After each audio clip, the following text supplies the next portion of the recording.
ಹೇಳಿದೆ ಹೇಳಿದ್ರೆ ಕೇಳಿದವರು ಏನಪ್ಪ ಮನೆ ಸಾಕು ಸಾಕು ಸಾಕು ಅಂತ ಇನ್ನೊಂದು ಮುಳ್ಳು ಇಳಿಸಿ ಇನ್ನೊಂದು ಚೂರು ಇದು ಮಾಡ್ರಿ ಸರ್ ನಿಮ್ಮ ಹೆಸರು ಯಾವ ಊರು?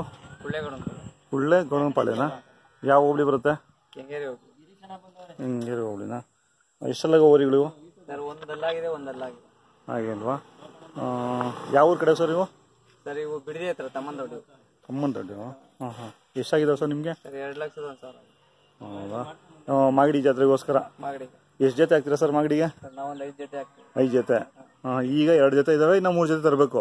ವ್ಯಾಪಾರ ಆಗಿದೆ, ಹಾಕೊಂಬರ್ಬೇಕು. ಸರ ಮಾಗಡಿ ಜೋರ ಜಾತ್ರೆ?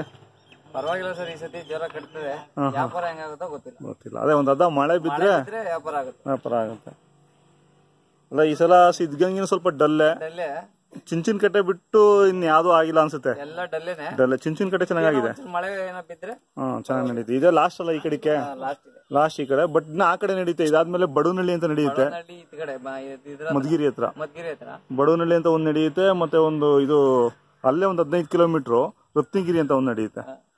ಆಮೇಲೆ ಚೇಳೂರು ಬಸವ ಜಯಂತಿಗೆ ಅದು ಲಾಸ್ಟ್. ಸರ್ ಏನೇನು ಕೈ ತಿಂಡಿ ಕೊಡ್ತೀರಾ? ರವೆ ಬೂಸ, ಚಕ್ಕೆ ಬೂಸ, ಕಡಲೆ ಒಟ್ಟು. ಮನೆಗೆ ಯಾವ ಜೊತೆ ಎತ್ತುಗಳಿರಲೇಬೇಕು. ಸೀಮೆ ಸುರಿಸಿದವರು ಸರ್? ಸೀಮೆ ಈಗ ಒಂದು 6 ಇದೆ. 15-20 ಇರುತ್ತೆ. 15-20 ಇರೋವು. ಹೌದಾ? ನಾಟಿ ಹಸುಗಳನ್ನ ಕಟ್ಟಿಲ್ಲ? ಹಸು ಇರುತ್ತೆ, ಅವು ವ್ಯಾಪಾರಕ್ಕೆ ಬಂದ್ರೆ ಮಾರ್ತಾ ಇರೋದು. ಅಲ್ಲ ಕರುಗಳು ಉತ್ಪಾದನೆ ಮಾಡಿ ನಿಮ್ಗೆ ಅನುಕೂಲ ಚೆನ್ನಾಗಿದೆ ಹಸುಗಳು ತಗೊಂಡು.